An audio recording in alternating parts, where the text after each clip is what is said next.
And we had come from a friend's home. It was a prayer meeting, a weekly prayer meeting we attended every Sunday night. Nothing unusual. Went to bed about 11:30 or so. And I awoke. I was in my bed, and it was 3:23 in the morning when I woke up. And I do know that because the first thing I did when I heard screams coming from our living room is I saw the digital clock to my left, and I turned and I saw it was 3:23 in the morning. And I proceeded down our living room hallway, and I found my husband in a state that anyone who knows him would know he's completely out of character. He was traumatized, holding his hands to his temple and crying out in terror saying, pray for me, the Lord has taken me to hell. So this is not like my husband's nature. As he says, he's conservative. Anyone who knows him, he's steady as he goes. That's his personality. And so I first, of course, was in shock, but at the same time I had relief that he wasn't having a medical emergency, and I proceeded to pray. And thankfully the Lord removed the terror from his mind after a time of praying, but he left the memory so Bill could share it with people.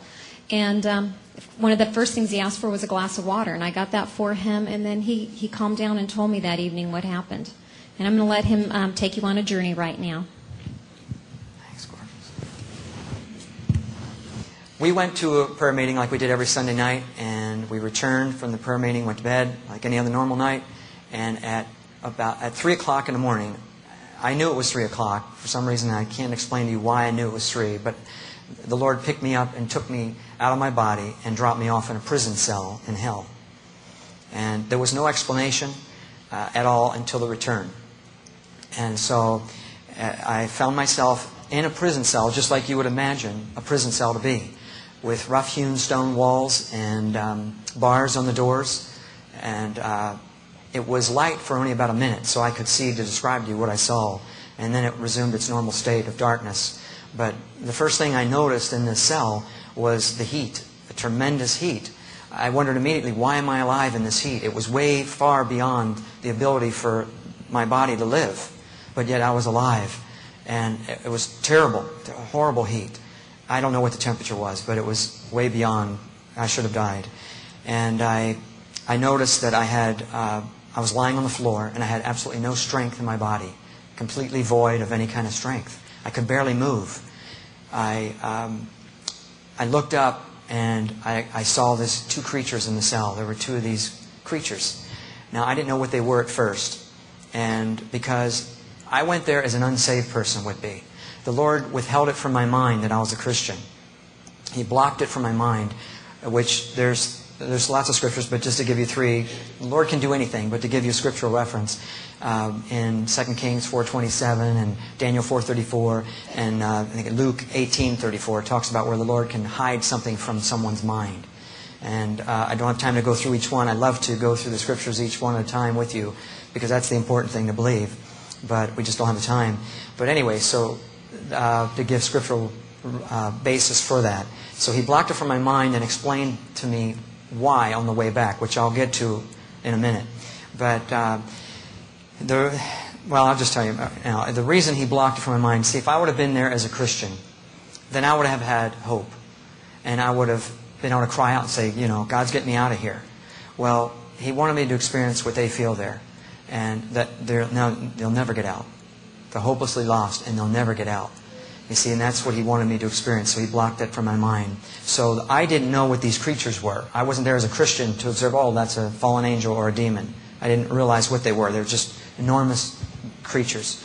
And I noticed, the size of this thing, first of all. And this might sound like a colorful exaggeration, but this one was about 13 feet tall. And to give you some scriptural basis for that again, in Genesis 6:4 it talks about where the sons of God came and had relations with women.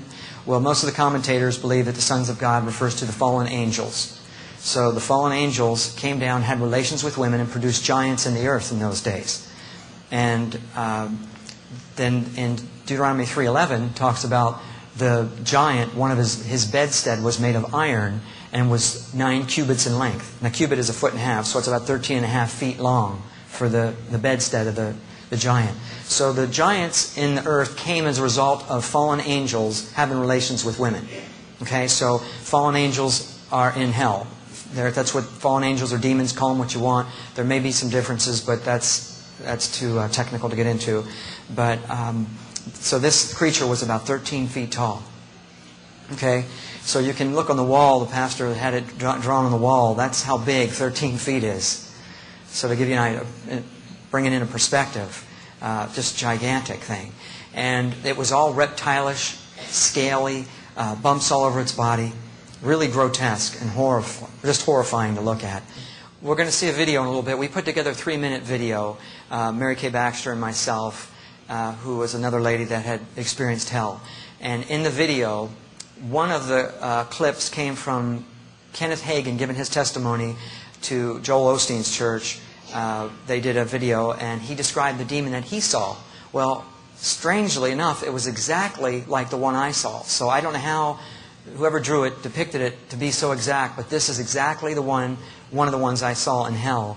So it's from Kenneth Hagin's testimony, and that's where it came from. So I've been trying to show it to people to give them an idea. Tell them what you told me, that when you first saw this video, it just blew you away.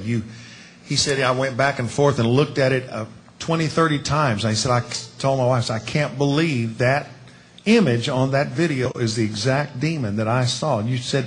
Right, it was exactly. And it only shows him from about here up. I saw the whole body, so, this doesn't show the whole body, but I just was amazed. I kept playing it back thinking, how in the world they get it so exact? I wanted to contact Kenneth Hagin, but, I couldn't. So, anyway, I don't know how they got it so exact, but this really is a good representation of what they look like. Now, they're all different sizes, shapes, or small ones, and so, which I'll talk about, but this particular one is huge, and it's ferocious. It's not just that it's big. It's ferocious, and it hates you. And it's powerful, and it was pacing in this cell like a caged bull, and ready to pounce and tear me to shreds. Okay, so if you can imagine the most wild beast animal you can picture, well, this is far worse than that. So with the size and with its nature, it was terrifying. I was just absolutely terrified. Yeah, so its head, it's hard to tell, but its head is probably this wide. So it's just an enormous head with huge teeth. It had claws about 1 foot long. It's foot-long claws on it. It was totally out of proportion, no symmetry to it. One ear big, one ear small, one arm long, one arm short, 1 foot big, one small. No symmetry to the just deformed, twisted, grotesque creature. And it paced around this cage, and it was conversing with another demon in the cage. The other one looked different than this. The other one had razor-sharp fins all over its body and was thinner. This one was real stout and powerful looking, real wide like that picture on the wall, real wide like that, and big. So you can imagine, look how small I am compared to that. Any of us would be small compared to that. But that's what they look like. Yeah, as far as the stench from this thing was terrible. Absolutely the most foul, putrid smell you could ever imagine. But besides that, in hell, there's a smell of sulfur, burning sulfur, which you can't breathe.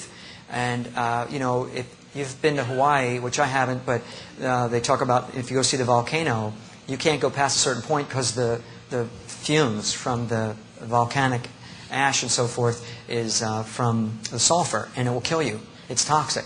Well, that's what you have to breathe in hell. It's toxic air. So you should die from breathing. But yet you keep living, and you don't